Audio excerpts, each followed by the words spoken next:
We are recording. Okay, so good afternoon, everyone, and welcome to the meeting. I'd like to remind everyone that this meeting is being recorded. We do ask that you please rename your Zoom name to your full name and the organization you're with. And if you're a resident, you can put the letter R. For roll call, I'm just going to go down the list as it appears on my screen. And when I call on your name, if you can please unmute and say which organization you're with. And then at the end, I will be introducing those on the call from the Port of Stockton. Okay, first up, we have Denise. Denise Veltri with Dream Foundation. Thank you, welcome. Thank you. And then we have, thanks. Then we have Chuck. Chuck, excuse me, Chuck DeYoung with H.J. Baker. Welcome. And then we have Lisa. Lisa Smith with Compliance First. Welcome. Thank you. Okay, and then we have Harry. Hurricane Singh, SSA Marine. Hi, welcome. And Mary Elizabeth. Mary Elizabeth, resident right on the north of the Deepwater Channel and conservation chair of the Delta Sierra group of the Sierra Club. And environmental justice advocate to reduce smoke shops and alcohol retailers. Thank you, welcome, Mary. And then we have Paul Bedore. Hi, I'm Paul. I work for a company called Robertson Bryant Incorporated, who provides assistance to the Port of Stockton. Thank you. And Douglas. Hello, my name is Douglas. I'm a resident, and also I'm also an advocate for people with disability. Advocates support transparency, and as well, I live right by the port, by the water, not even a block away from there. Thank you. Thank you, welcome. And then Raul.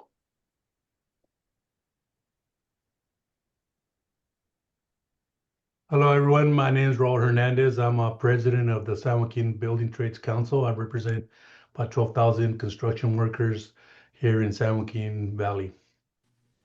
Thank you, welcome, Raul. And and then Rocio. Hi, everyone. Rocio Calderon with the Valley Air District. Thank you, Rocio. And Stephen. Stephen Bender with Compliance First. Thank you. Okay, so now we will do the Port of Stockton. So we have Commission Chair David Atwater on the call, Port Director Kirk DeJesus, Jeff Wingfield, Deputy Port Director of Regulatory and Public Affairs, Katie Miller, Deputy Port Director of Administration. We have Jason Cashman, our Director of Environmental Affairs, Sylvester Aguilar, Real Estate Marketing Manager, Lieutenant Craig Higashi, Daniel Orozco, Grants Management Specialist, Victoria Lucero, Public Relations Coordinator, Karen Romero, and myself. And I don't think I missed anyone. I don't know if we got Sal Rodriguez. He just maybe joined. Yeah, thank you. Sal Rodriguez, Terminal Manager, Marathon Petroleum. Thank you. Great. All right. Thank you. Yeah, thanks for being here, everybody. We really appreciate it. Today we'll be providing some port updates. We've got some updates from our real estate department, and then our port PD is going to weigh in and talk about what they do here at the port, because it's multifaceted and has slightly environmental bent at times. And then we are going to follow that up with Paul Bedore, Steve Bender, and Lisa Smith, who will be providing an update on our stormwater program. So with that, we will get going. So as far as port updates go, we have been busy. We have not stopped on our community engagement. We held the Washington Elementary School 8th grade dinner and dance at the Lindley House on May 27th. We also, and that was really great. That's a picture of them in the top right, and they all dressed up this year, which made it a little bit extra special. Next year, our goal is to get them to dance a little bit, but They had a great time, and it's really a great opportunity for us to share, the Lindley House with the 8th graders and them to be able to use that and have a special night.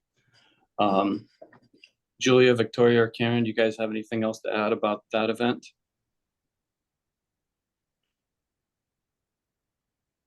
No? Okay. Yeah, it was a great event. It was really great to see them all dressed up, to have their parents be proud of them, dropping them off, taking pictures. So it was really cute, and it was a lot of fun. Correct. And then we also had we also sponsored their trip to Six Flags as well, and some port tenants were also instrumental in making this happen. Most notably, it was Transhold. Is that who it was? Transload Solutions. That's who it is. And so that was really great. We also were out at Edison High School. We did some of you may know Destiny, who's been out at some of our cleanup events, and she has asked us in the past few years to come out and provide an OWL presentation for some of the students and also talk about the port. And so you can see a picture down the bottom left that was from our event that we did just last week, June 12th.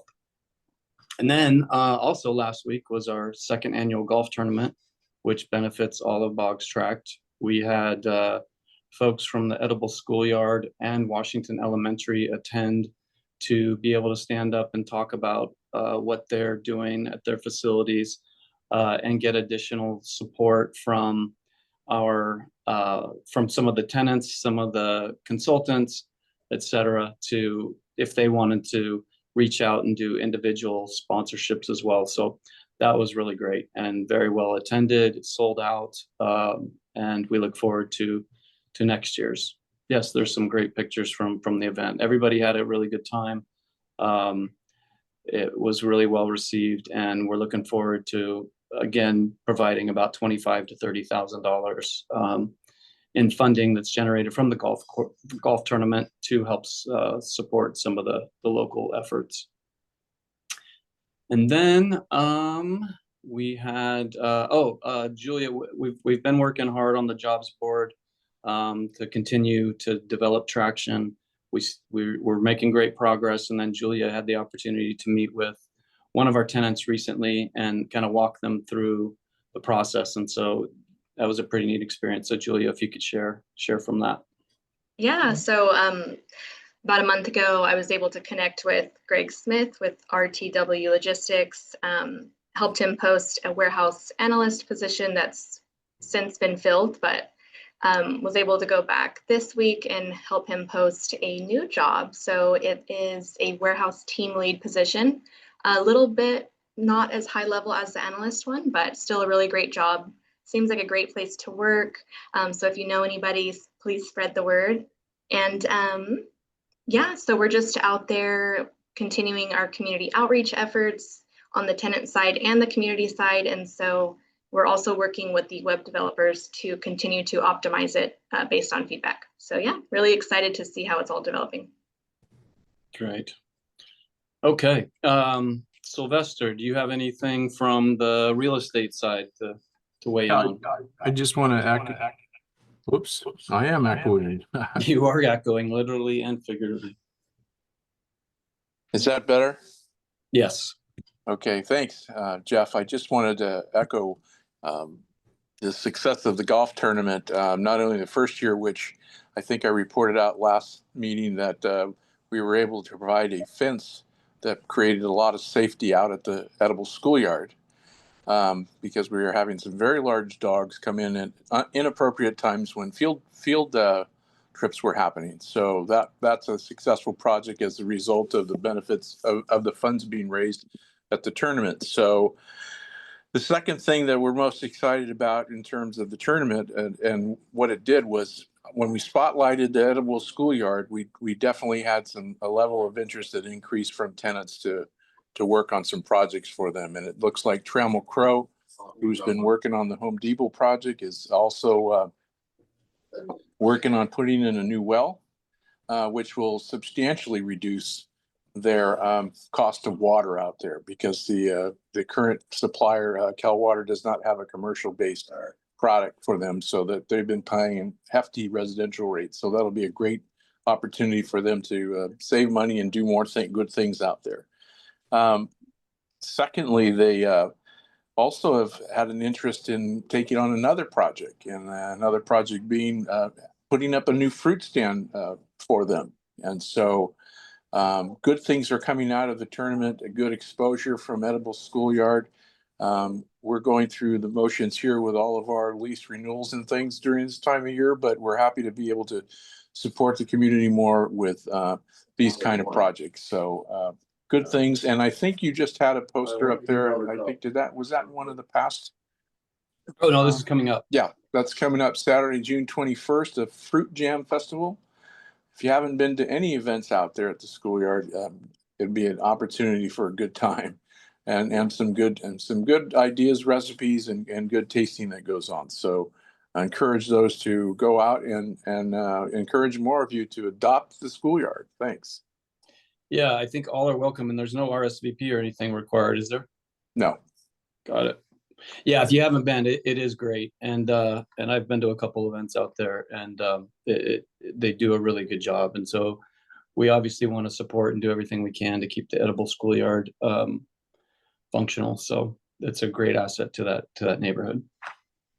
Yeah, they're still providing the weekly vegetables out there, and it's kind of a food desert out here in the Boggs Track, and so it's changing lives and opportunities for the neighborhood. So it's a great thing. Thanks, Jeff. Thank you. Okay, next up, we're going to turn it over to Lieutenant Craig Higashi. He is in our Port Police Department. As some of you know, that we do have a Port Police Department. I don't think a lot of people understand kind of what they do. So wanted to be to share that with you guys. These meetings are all about transparency and figuring out and educating the community on what we do out here. And so I would love to turn it over to Lieutenant Higashi to give us an update on Port Police. Sure. Thanks, Jeff. Thanks for having me, guys. And why don't we just get into it? Like Jeff said, our department's very multifaceted. We help with all sorts of areas at the Port of Stockton here, but just a little background. The department was established in 1981 via Port Commission, following the Harbor Rules and Navigation Code. We're a fairly small department, although I've met a bunch of people from smaller departments. We have 16 sworn staff, including the chief, myself. We have 4 sergeants, 10 patrol officers. There's 10 support technicians, 1 security analyst, and an administrative assistant. And we're all split up on different shifts here. We work 12-hour shifts, and we protect the port and the tenants and property and stuff basically 24/7, 365 days a year. We're a fully sworn certified police department through California Post. We handle municipal policing functions, and we enforce Homeland Security regulations throughout the port, and sometimes we'll go off property if another agency needs assistance and stuff like that. We do work closely with Coast Guard and TSA and Customs and Border Protection.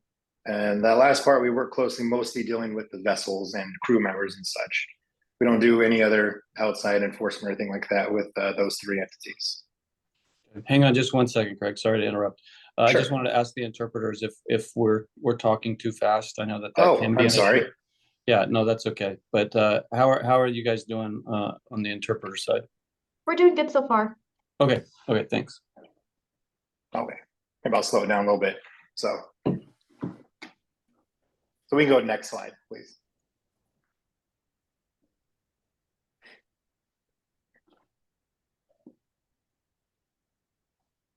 So as I said before, we're kind of a multifaceted police department where maybe a municipality or a sheriff's department would focus strictly on what you see on the left side of that is the policing side.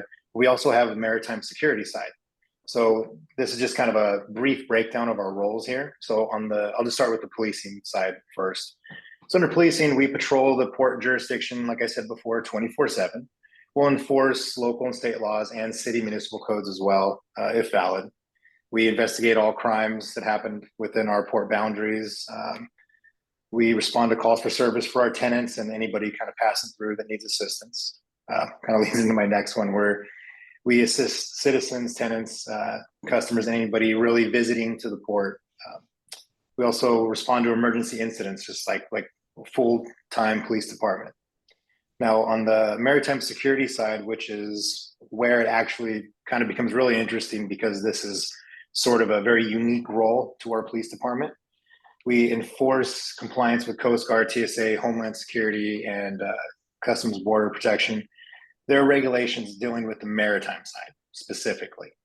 We maintain and enforce our Coast Guard approved facility plan, which sort of is kind of how the maritime side is allowed to function within Coast Guard regulations. And there's a ton of regulations that we have to make sure that are up to par. We hold mandatory drills with our tenants and other port departments. These can include exercises and inspections, and we do get inspected annually by multiple entities, and we work with multiple jurisdictions and departments within these drills and exercises so that we can kind of bridge the gap with kind of what we do and what they do, and see how we can come together and become better at our jobs. So next slide. As you can see, the highlighted areas here are our secure and restricted areas. The yellow side-ish is the secure area, and the pink reddish side is the restricted area. So if you can go to the next slide, it kind of breaks it down even further. So the secure area is sort of the biggest area at the port. It's where most of our tenants have warehouses and laydown yards and things like that. And they'll come in through the main gate, and they'll have to show their identification and kind of have a reason to where they're going. And this allows us to kind of keep control of the area and make sure everybody's safe and sound, and no one's just where they're not supposed to be. And these are all Coast Guard regulations as far as what we have to do to control this area next to the waterfront or adjacent to the waterfront. Excuse me. And you can go to the next slide, please. So our restricted area is the one that we would hold obviously more controlled. It's completely fenced in, gated in, everything needs to be key carded in and out. And we control those areas via patrols and cameras. And those are the water side. Obviously, you can see the pink/red highlight in there. Those are all of our dock spaces that we take vessels in and other special cargoes go through. And like I said before, that's our main focus of security there, where we want to make sure that everybody is there that's supposed to be there. You actually need a special identification. So it's called a transportation worker identification credential. And all of our port employees have those. In order to get to the marine side, you have to have one of those cards or be escorted by someone with that card. And our PST, our support techs at the gate, they're the ones that are the kind of the first step to monitor that.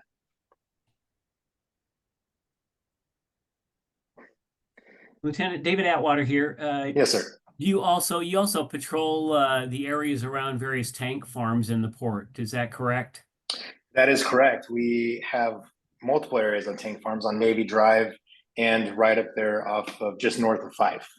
So we will patrol and take calls there, run our dogs, and basically assist any way that we can.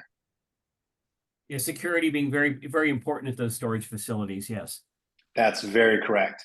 We make sure that we patrol there. Our guys roll there multiple times a day. It's lucky for us that it's kind of on a main loop.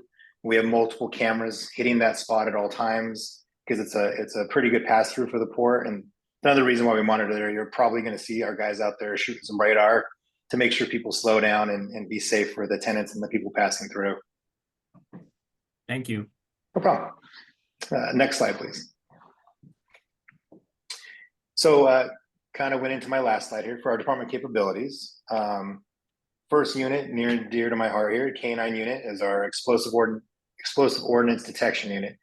So these are our EOD dogs. We were the first department in San Joaquin County to actually have an actual EOD dog on set. And we were we're still a regional resource. Back then we were more of one because we're the only one. And we actually hold the training for all of the agencies that have EOD dogs in the county. So we train with them on a regular basis. We have one dog right now, Canine Rio, soon to welcome another dog in October, I believe, called Canine Summer. And the officers take the dogs home 24/7. They work patrol with the dogs, and they respond to any calls necessary where they may need to search an area or facility. Excuse me. The next unit is a boat unit, which is our maritime unit, and you'll see them kind of in the background there next to the looks like a vessel back there.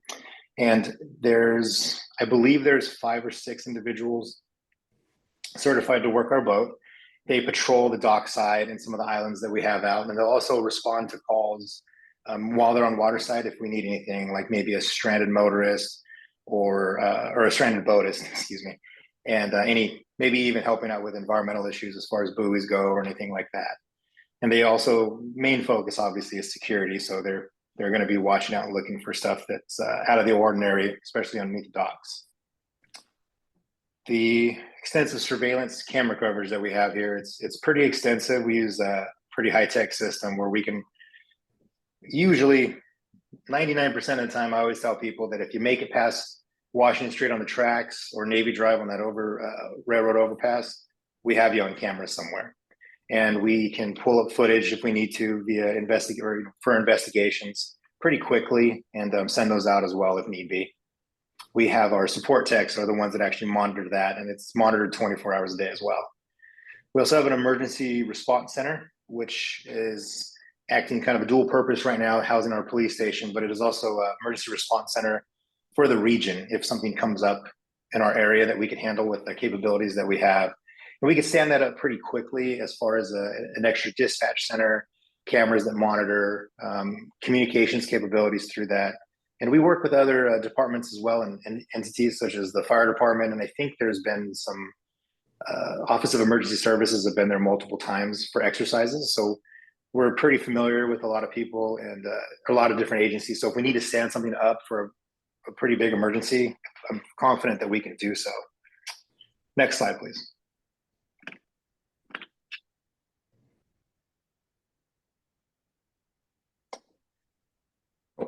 So our police support technicians, or our PSTs, they have a multifaceted role as well. They are a dispatcher, they're a gate access control officer, and they also monitor cameras. And they're oftentimes the first face that anybody sees coming into the port, because if you've ever been to the port and you drive through, they're the folks that ask you for ID when you come up to one of the checkpoints. And they have a ton of responsibilities, and we have a fantastic crew. We have spots for 10. I believe we may have an opening next year if anybody's interested. It's not posted yet. And they are really the backbone of our police department. So, next slide. And you've got an intern right now. Oh, yes, of course. I forgot about Eric. Yeah, we have an intern right now, and he's learning all kinds of stuff. I think it's only his 3rd day here, but we've taken him on a bunch of ride-alongs already, showing him all the ports, took him all, I think we took him to a vessel the other day. I'm not really certain, but yeah, he's a good guy. Oh, was that the next slide? Yep. Oh, geez, sorry. I thought there was one more. My bad. My apologies. So careers in policing and port security. So there's a lot of different ways. So we kind of do a little bit of shout out at the end of our things for the other police agencies and police field in general, because kind of hurting right now. Everybody else, there's a lot of shortages going on. But there's a lot of things that people can do if you're interested in, and if you want to work in port security or anything like that, as far as policing goes. Obviously, we have a bunch of stuff here, but police officer, federal agent, things like that, Homeland Security Manager and Analyst. These are great careers that people can have and could actually get jobs here at the Port of Stockton and be a part of our team here. Next slide. I think it's just resources for the previous slide. Yeah. So if anybody's interested, these are neighboring, quasi-neighboring ports in the area that have a law enforcement component. There's not a lot of us in the state of California that have a law enforcement component. I believe there's only 3 ports that have a full-time, fully sworn police department. So we're in the minority here. And then I believe next slide is just questions. If anybody has any additional questions, I'd be more than happy to answer. Anybody have any questions? I don't see any hands yet, but just in the meantime, what about like any exercises you guys do with other local enforcement agencies, Stockton Police or Fire, or you guys do regular I guess tabletop exercises, things like that? Yes, so we try to get a few exercises going a year. It's kind of hard to coordinate with a bunch of agencies.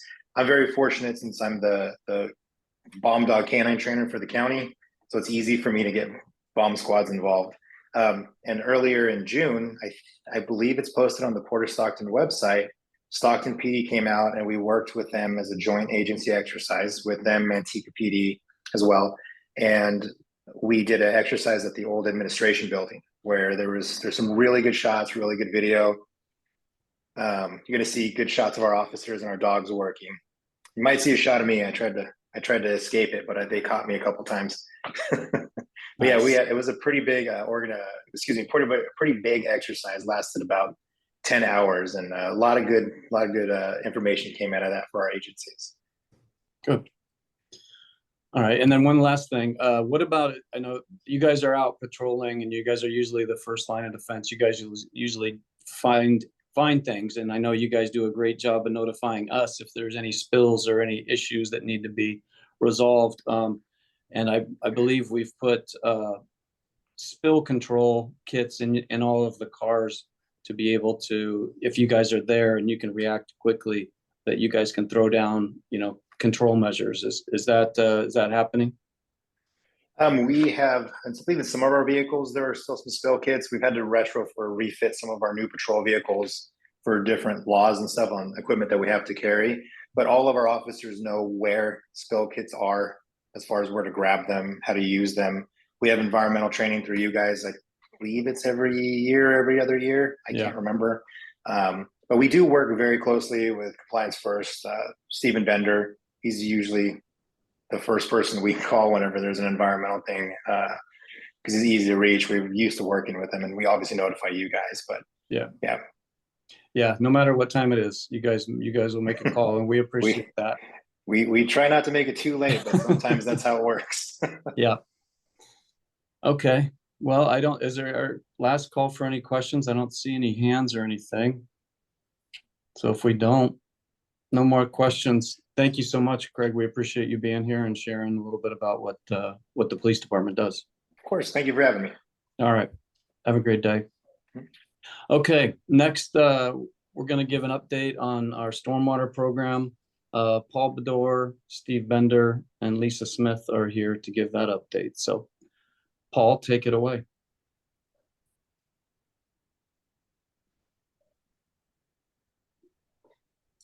Okay, can you hear me? Yes. Can you see my screen? Yes, it's not in presenter mode, but we can see it. I'm gonna do my best to switch that up. Can you see the full screen presentation now? Yeah, we see the. Yes, end notes. Yeah, it's the next. We can see the next slide. Okay, well, you guys are gracious to bear with me. Could have set this up a little bit myself ahead of time, but I'll just share my. Just be able to hit slideshow. I think I got it now. How is that? There we go. There we go. Okay. All right. Well, I'm Paul. I've worked assisting the Port of Stockton's environmental group for over 10 years now, along with a team of great people from Compliance First. I'm with a separate company called Robertson Bryan Incorporated. And so we come alongside the environmental department to help with several of their programs. And the one we're talking about and giving you an update on is one we're very proud of, and that's the stormwater program, stormwater pollution prevention program. Today, I'm going to talk about what the port stormwater system is, and then get into some of the details on what their program consists of. There are a few different aspects to it related to construction projects, the industrial and commercial tenants on site, spills and discharges into the storm system, and then the port's own operations, how they manage those to help increase the quality of water that goes out of the storm system. Just to remind everybody, or maybe you're not familiar with this, there's two different types of sewer pipes in the ground. There's the sanitary sewer system that collects waste from inside of facilities, so homes, no homes at the port, but inside of buildings and industrial facilities. That water goes into a sanitary sewer system, and at the port that flows through pipes to the offsite to the city's wastewater treatment plant on Navy Drive. But then the roads themselves, the hard surfaces collect runoff from precipitation that gets put into the curb, gutter, storm drain system, and into ditches, and then flows into the river, not going through the city's treatment plant. That's the stormwater system that we're talking about. And so preventing pollutants from getting into that stormwater is the main line of defense in protecting water quality from runoff that comes from the port's property. I'm going to show two maps. This is the east complex of the Port of Stockton, and the little red dots on this map are all of the drain inlets. So there's a little picture of the storm drain here. These are the storm drains on the hard surfaces at the port, or non-hard surfaces, and those take the water, put it in a pipe, and convey it somewhere. North of this gold dashed line, those pipe systems convey the water into the ship channel. South of that line, all of the drainage system flows to a ditch on the southern edge of the property. And that water is picked up and put into a big holding basin that we call a retention basin. And the particles in the water are allowed to settle out. And then as needed, the port will pump that water into the river.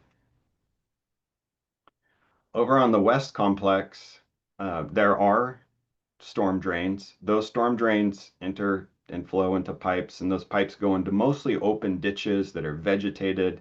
The water flows through them. The vegetation slows the water down, removes some of the particles. And all of those ditches flow to the far west side of the property, and where the water is pumped into Burns Cutoff as needed as the water levels get high enough in those ditches. The Port of Stockton has a permit from the state that requires them to implement a stormwater management plan and program. And that program's the oversight that we're talking about today. And so these elements and the activities that the port's conducting are to comply with this state-issued permit to manage and operate their stormwater system. So the first element we're going to talk about are construction projects. Construction projects, as you can see in the picture here, have disturbed the surface of the ground. You can get erosion and sediment if rain hits that, and it can result in turbid and sediment-laden water flowing off-site, which could pollute waterways. And so the port has close oversight of new projects. They require notification of all new projects that are being constructed at the port. They're reviewing the designs for several reasons. One is to see how they're connecting to the drainage system. Are there industrial areas, like loading areas, that are being proposed to be plumbed to a storm drain that's not going to the sanitary sewer? Well, that area should be disconnected and go to the sewer connection so it doesn't flow right into the stormwater system and out to the river. So they're catching things like that with project review. For small projects less than an acre in size, during those ground disturbing activities and construction, the port has their own construction BMPs that project has to implement. Typically see 5 to 10 projects per year. Those BMPs help keep sedimentation, erosion from occurring and affecting the stormwater. Larger projects, though, that are greater than an acre in size, those projects are large enough that it triggers them into their own construction stormwater permit that they have to obtain from the state. So the port's making sure they apply for that, but there is the dual oversight of the port and now the state, making sure that site has their own stormwater pollution prevention plan, is implementing BMPs, for this large construction project. Typically anywhere from 0 to 3 projects per year, really depends on the economic activity. Aside from just the permitting and review side of things, the port is out inspecting the construction projects as they're going on. So they're inspecting 1 to 2 times per month, more frequently in the wet season. If there are deficiencies, there are corrective notices that are issued, and follow-up and enforcement. This is really successful. We see a high level of compliance among the construction sites. And just above and beyond these inspections, the port is doing rounds daily throughout their property, and so really has eyes on all projects multiple All the times. time. Yeah. Yeah. You know, it's Yeah, not, I would just say, Paul, yes, those inspections, those are formal inspections. correct. Where we've got folks that are out there every day looking at these projects and the facilities and making sure that Yeah. that everyone's in compliance. It's much different than the city of Stockton or, you know, city of Sacramento. They are not doing daily rounds around their properties and where all the construction sites are. The port has a high level of attention to their projects. And Mary Elizabeth in the chat asked if these construction permit inspections include fugitive dust, and the answer is yes. Not just even for construction projects, but on the daily, we are looking for dust and working with our tenants to eliminate that. That's right. So kind of bridging construction to final project. Final project is an operating facility.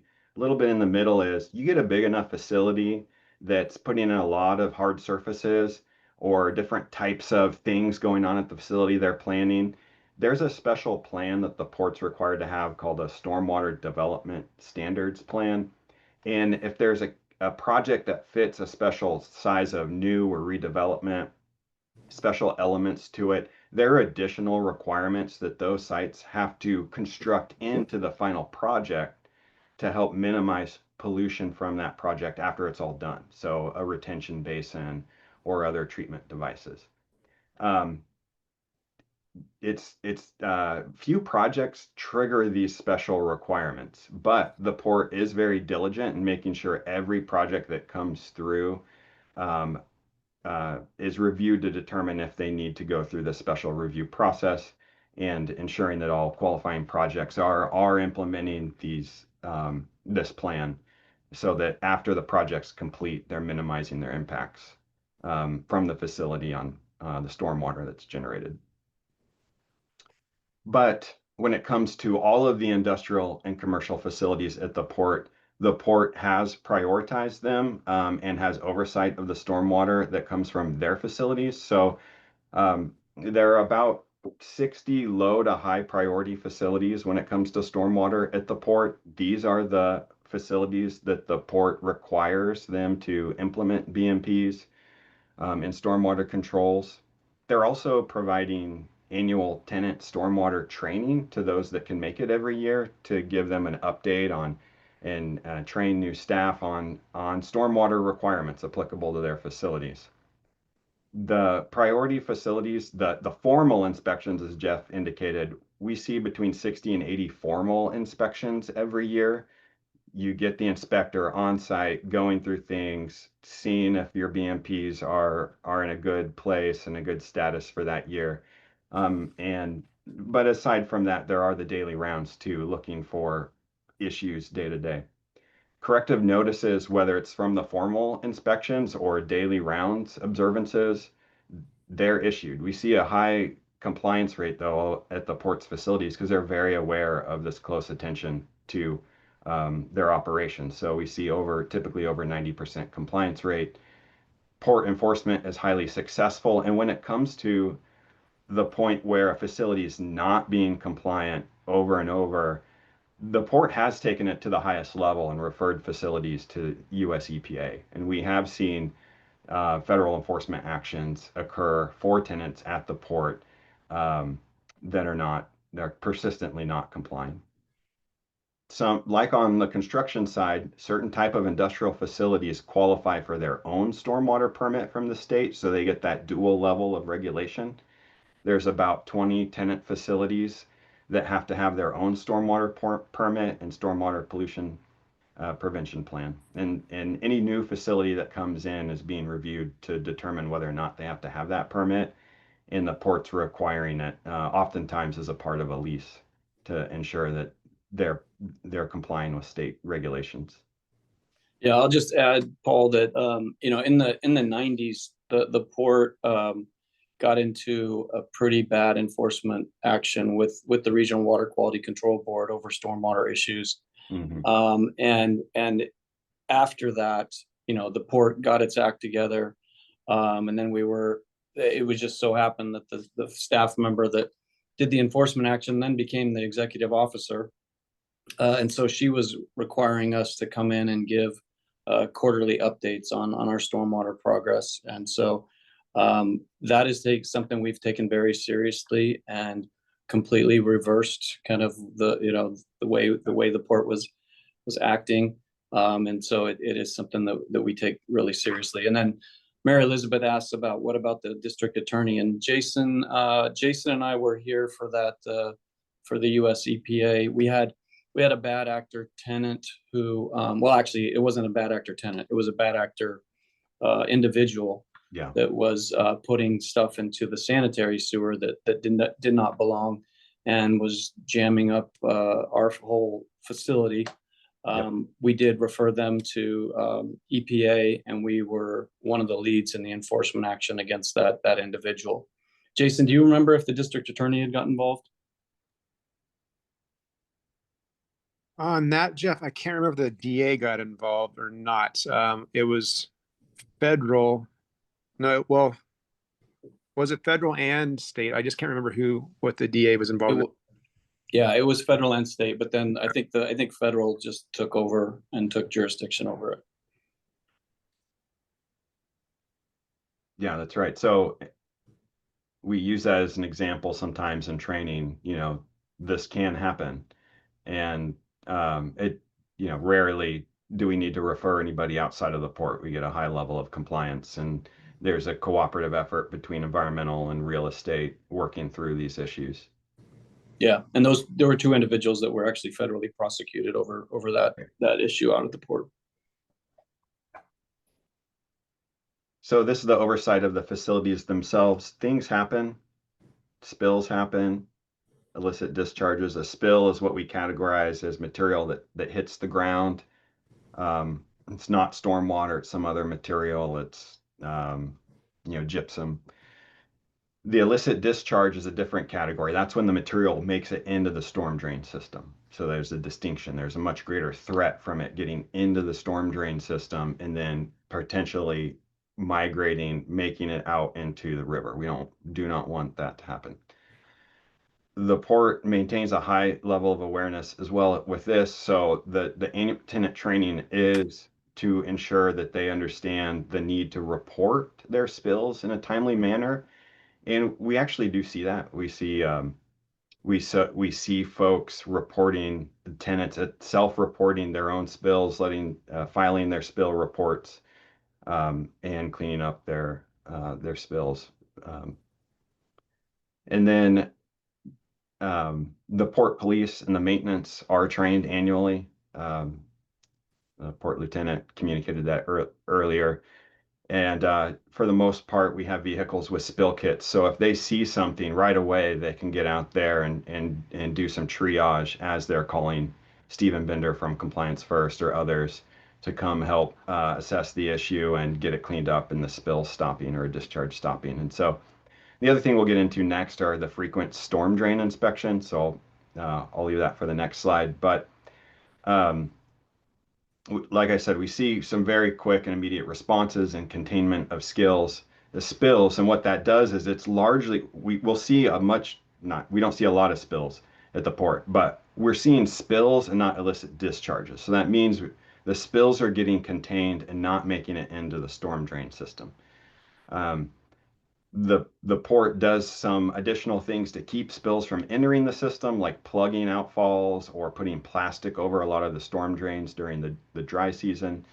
And so we're rarely seeing any materials come in spilled on the ground into the storm drain system out to the river. And we were preparing for this. We were kind of scratching our heads thinking, when was the last time that material made it through the storm drain system out to the river? And just because of these levels of protection, we couldn't recall very recently when that had happened, thankfully. And then lastly, the port's own operations. This is almost the last line of defense, and that's this great program that the port, with assistance from Compliance First, is implementing to manage the drainage system itself. So whether that's the daily inspections or just hundreds of hours every year spent cleaning the insides of those drains, getting the material out of them so that they're all cleaned out.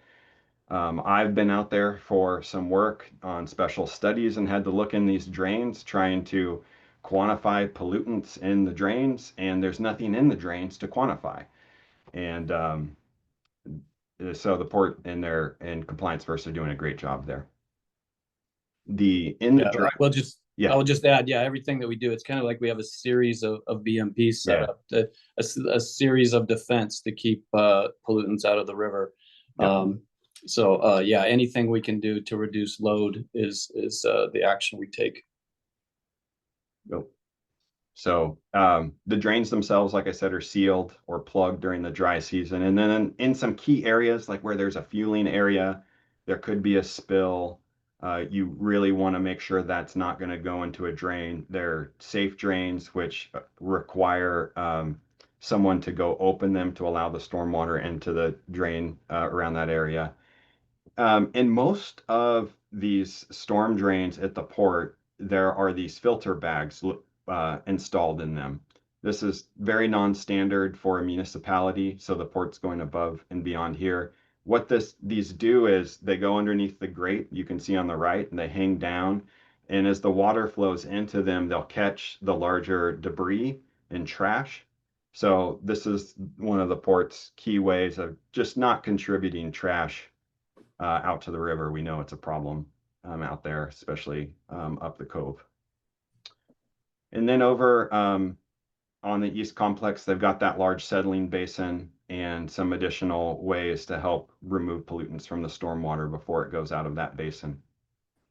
Yeah, we've also built a engineered wetland in the south ditch, as well as check dams to be able to slow down water, settle out solids, have uptake from wetland plants, and then we also just use gravity in the retention pond and retention time to reduce pollutants. And then we can sample that before we do any discharge to the river to make sure that the water is as clean as it can be. Yep. Aside from the drainage system, there's Port owns two very nice street sweepers. I think they were purchased maybe in the last 6, 7, 8 years.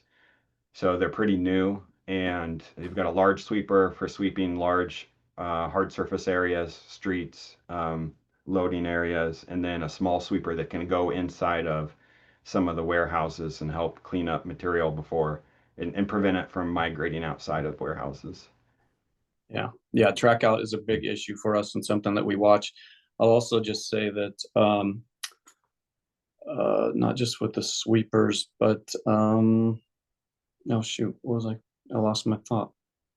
All right, go ahead, Paul. And then in the last 5 years or so, you constructed a new maintenance shop, vehicle and equipment maintenance shop.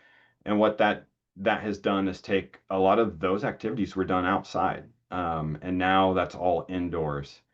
And so there's no exposure of oils and solvents and so forth, or just work equipment that needs to be maintained to run off and making it into the storm drain. And then, as many of you know, the port's been very proactive in participating in cleanup events, trying to keep trash off of the property, but the cleanup events help remove what does accumulate for various reasons. Yeah, thankfully, trash isn't one of our biggest issues, but one of our issues is, and now I just remembered my thought, is that when the roadways are degrading, that makes it hard for our sweeper to do the job that it needs to do. And so we're really looking at how we can make our streets better and look for areas, especially around the warehouses, to keep them intact and be able to as efficiently as possible use the sweeper. Yeah. And when we push tenants to do cleanups and things like that, then they can actually go out there and get it hopefully off of asphalt instead of trying to get something off of the dirt. It's like we have a question from Mary Elizabeth. Yes. Yeah, I put a couple in chat, but this one is about the roads. Could you elaborate? Is it just that the road edges are breaking down so that when the sweeper comes in, it breaks up more of the edges, or how is that working? It doesn't break it up more really. And Stephen, I don't know if you want to chime in, but it's really hard to get that material out of the dirt.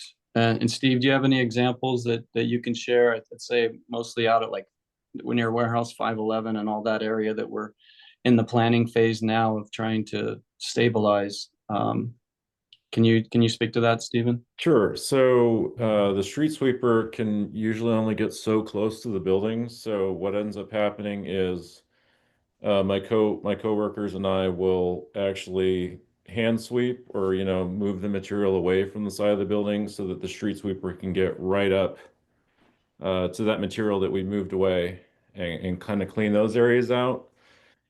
And then like the sides of the roads, we've done it ourselves, or we've had tenants go out whose material it is to like rake and clean those parts of the road that get dirty. Yeah, so it's really more of an inconvenience when we're cleaning up versus the street sweeper doing any additional damage to the asphalt. Does that answer your question? Yes, thank you. Okay. And then you had another couple questions in the chat. Where do we put the sediments that we collect? That's a great question. They're put in covered bins. So the large, I don't know, 20-yard bins, I think, Stephen, you can answer that, but they are covered to keep water from getting into them and then yeah, it gets put in a 20-yard bin, and it usually, I mean, depending on what it is, if it's hazardous, then it gets sent away as hazardous waste, but and I think generally that's where most of it goes. Then you had another question, Mary Elizabeth. How much monitoring is there of stockpiles like coal and sulfur to stay out of the storm drains, which would go to the ship channel? And Stephen, do you have a answer? Well, we have eyes on those materials most of the time. So like if we have a time of high winds, then we'll end up talking to the people that handle those materials to either they have these machines that just kind of spray mist over the top of the piles to keep the material from escaping. That's generally how that's handled. Yeah. And in the mid 2000s, we did a study in that whole area, and we continue to do it. The material was not migrating off the sites from either wind or from runoff, but there was concern from the regional board about potentially impacting groundwater, and so we continually, we were doing, I think, monthly groundwater sampling that had been reduced to quarterly, and I think now it's been reduced to biannual. But we were showing no impacts to groundwater in that area. But we're in that what we call the bulk commodities area regularly to make sure that the sulfur or coal is staying within its contained area. Those areas are all contained. Yeah. It's like Mary Elizabeth, you lowered your hand. Well, if you have any other questions, these are great questions. And it's fun to be able to talk about the port and what they're doing, having seen them make these great strides over the years. All right. So that's actually the end of the presentation today. The port does put a lot of their information on the website, whether it's water quality data, educational materials, reports. If you have any questions on this, feel free to contact Jeff and Jason. And their contact information, or how to contact the port, is on the website. If we see emissions, who do we call? Yep. You can call a number of numbers, but you can just call the main port number. Okay. Or you can get in touch with me or Jason or Steve. But if you call the port main number, they will get you to us. And if we haven't seen it, then that's shame on us, because we are constantly on the lookout. And Steven's been trained in to read even smokestacks, and so even the ships coming in, we will have to go and talk to them regularly if we see more than 20% opacity from their emissions. And so we should be on it. And if we're not, then yes, please do let us know. Okay. Thank you so much, Paul. We appreciate that. Do we have any other questions, general questions from the group, or any other feedback before we dismiss? Okay. Well, thank you all so much. We appreciate it. Douglas, it's good to see you back here, and we appreciate all your support and interest in the Port of Stockton, and we will see you next month. Thank you all. Thanks all. Bye. Thank Bye-bye. you. Yeah. Thank you.